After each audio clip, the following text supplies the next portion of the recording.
También me comunico, como ya lo había dicho, con Fabio Arias, fiscal de la Nacional, y realmente la inquietud de realmente hay alternativas de ingreso en esta cuarentena para todos nuestros trabajadores. ¿Cómo analizar esa situación, Fabio? Bueno, buenos días nuevamente. Bueno, ¿quiénes han perdido ingresos y quiénes están en serias dificultades? Y por consiguiente, de dónde podrían salir esos recursos para satisfacer esos ingresos? Aquí los primeros que perdieron sus ingresos fue el sector informal, es decir, los vendedores informales, los que están en la calle.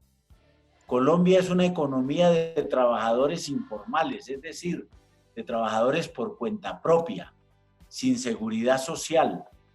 Son el 64%, son alrededor de 14 millones de colombianos que todos los días se levantan a buscar el pan de lo que puedan realizar ese día para poder comer al día siguiente. Si no hacen esa actividad que se ha perdido, de estos 14 millones, la inmensa mayoría la han perdido, ¿sí? Pues no tienen ingresos hoy y por tal motivo en sus casas no hay nada. Y ya llevamos un poco más de un mes en este confinamiento y por tal motivo están sufriendo una situación muy especial.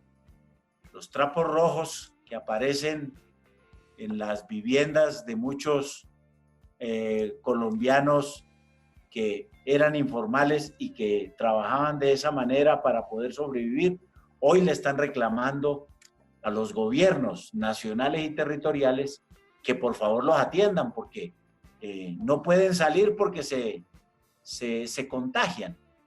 Pero bueno, pero si no salen, pues no van a comer entonces. Es decir, es un dilema entre la vida y la comida, entre la comida y la enfermedad. Y ese es un problema muy grave para esos trabajadores. ¿Quiénes más han perdido los ingresos? Los trabajadores que han sido despedidos de las empresas que en la dificultad que hay hoy han trasladado toda la responsabilidad hacia los trabajadores.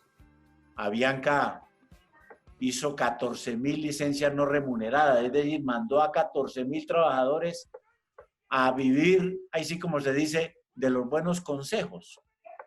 Solamente que hayan tenido algunos ahorros podrían estar sobreviviendo en este momento. Los 10,000 trabajadores que han perdido su empleo en el sector de la industria del petróleo, tanto por el confinamiento como por el problema exactamente de la caída sustancial de los precios del petróleo. Ahí van 25,000.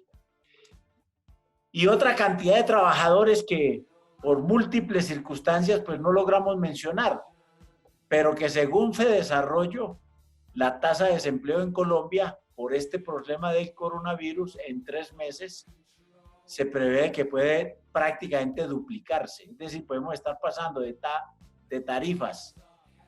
índices del 11-12% de desempleo, que fue el índice de marzo, podríamos estar pasando en octubre, noviembre, a índices de inflación, de desempleo del 22%.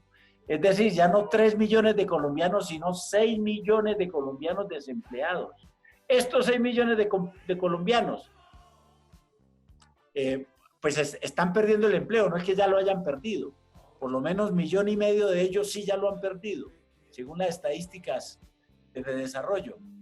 Es decir, tenemos en total 4,5 millones de desempleados hoy que tampoco tienen ingresos.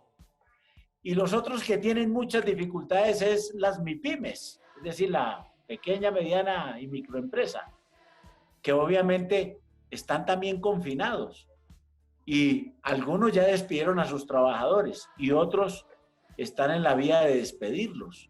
Le han pedido al gobierno que no les dé créditos, porque primero han ido a los organismos de crédito a pesar de que el gobierno les ha dado dinero para que presten plata y no les prestan plata, con un argumento muy complicado, que es decir que hay riesgo. Pues claro que la economía está en riesgo con la pandemia y no les han dado plata. Entonces ellos han dicho, no, nosotros lo que queremos es que se paguen las nóminas. Las nóminas de los trabajadores, según ellos, sería la mejor forma realmente de ayudarle en este momento. Ni si los créditos no se los dan. Y si les dan crédito, pues tampoco les resuelven el lío, porque ¿con qué van a pagar?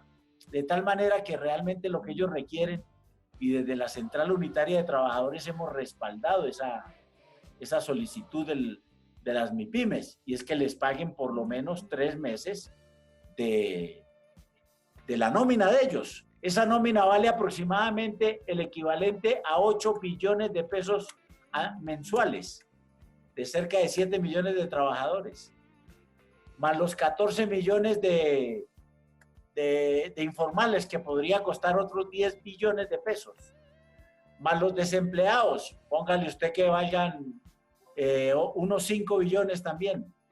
Estaríamos hablando de 15, 23 billones de pesos que el Estado debe tener.